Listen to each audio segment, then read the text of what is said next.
Tonight I want to talk about a few steps that you can take that will help you get over a bad breakup. Hey folks, I'm Jim Miller, helping you find and keep the love of your life and write a better love story. And I would ask you, if you're new to the channel, to go ahead and smash the subscribe button right over here. Tick the bell icon, you're notified when I upload new content. And please give me a thumbs up. And if you know someone going through a breakup, maybe someone who's in pain right now, share the video with them. Hopefully maybe there's something that I can say that might help them feel a little bit better.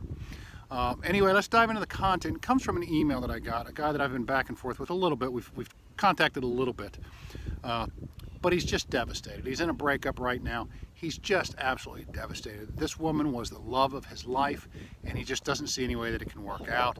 And it may or may not, I don't know, it's kind of early yet, but he's just absolutely devastated. And he asked me, I've done a couple of these videos. I did a video that said, top 5 things not to do after a breakup. And he says, what's 5 things I should do after a breakup? So these are my list. There are tons and tons of things that you need to do after a breakup. Many different ways to get over it. These are just a couple of things that I have pointed out to a few people, and they seem to help. They helped me.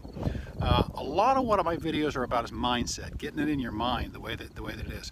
So step number 1 is to accept that the breakup happened. It happened. Accept that the breakup happened. If you look up on Google the 5 stages of grief, which really has to do with terminally ill people, but the first stage is denial. You have to get out of denial. This breakup did happen, and it did happen to you.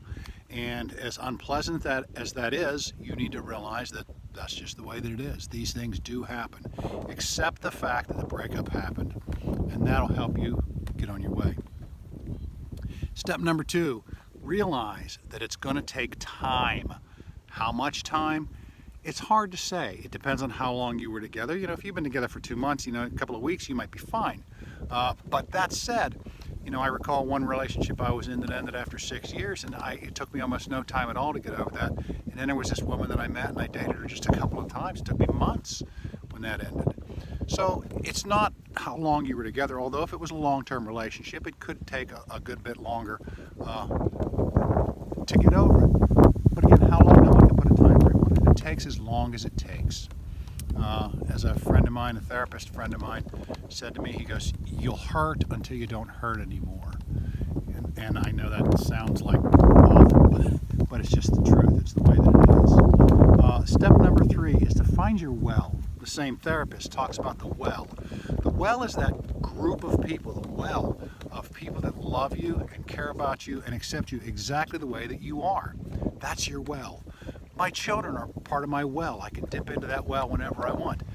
It's not the same as romantic love, obviously not, but it's love. It's someone who loves me exactly the way that I am. These kids do. Friends, family, there's people like that. I would say be careful how many people you talk to about this, because what happens there is you get too many people involved, too many different opinions, and I've talked about that before. If you will tell anybody that'll sit down long enough and listen, like I've done many times, everybody has a different piece of advice, and everybody's trying to get you off the couch those days when you don't want to get off the couch. Everybody's trying to get you off the couch, and you don't want to deal with it. A few trusted, closed-mouth friends or family members that you can talk to that will put up with your shit, that'll listen to you whine and bellyache just as long as you have to whine and bellyache. Okay? Step number 4. Step number 4, stay busy. But take time to feel.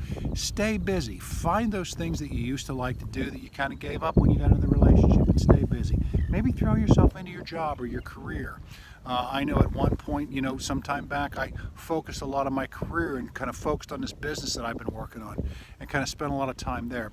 But take the time to feel the feelings. Don't always look for distractions. A lot of people just find a bunch of distractions and that's it.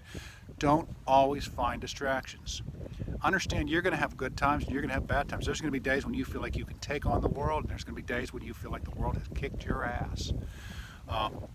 I can remember weekends sitting in my house doing nothing all day long but sitting and watching Netflix, not even getting out of my pajamas for a whole weekend. Beautiful sunny day, I could go to the beach, I could do whatever I wanted to, but I didn't. I just sat there and I felt the feelings. Be with the feelings, feel the feelings, process the feelings. You have to do that. I mean, you can distract it away, but eventually they will come and find you. So, and step number 5, and this is very important for me, it may not be for you, document your journey. Document your journey.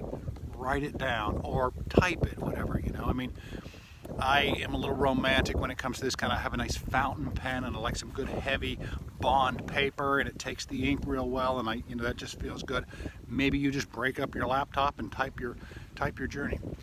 But document your journey. You'd be surprised with this. You'd be amazed. I mean, I can go back in journals and I can look and I can see day after day after day, I hate myself. My life is terrible. How could this happen to me? Oh my God, woe is me, woe is me.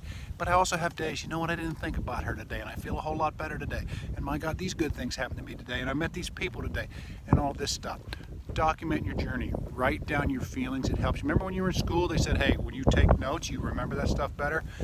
When you document this and when you write it down, I think you process those feelings better. You actually do when you can put them into words. So anyway, folks, those are the 5 things that I would recommend you do after a breakup. Accept that it happened. Realize it's going to take time. Find your well of love. Stay busy, except for when you need to feel the feelings. And document your journey. Those 5 things. Check the details section down below. I have a couple of links to some free ebooks that I give away. 7 simple ways to get your ex back. It's not going to answer all your questions, but it'll help you start over the process. And desire principles for when men pull away from women, more for women. A couple of other links in there. My #1 recommended ex back program is down there. You can click on that and check out the video. And yeah, my personal email is down there as well. If you want to write me an email, you've got a relationship question, please feel free to write me. Or leave a comment in the section below. Something you want me to talk about, leave a comment in the section below. Anyway, folks, till next time, Jim Miller, helping you find and keep the love of your life and write a better love story. Good night.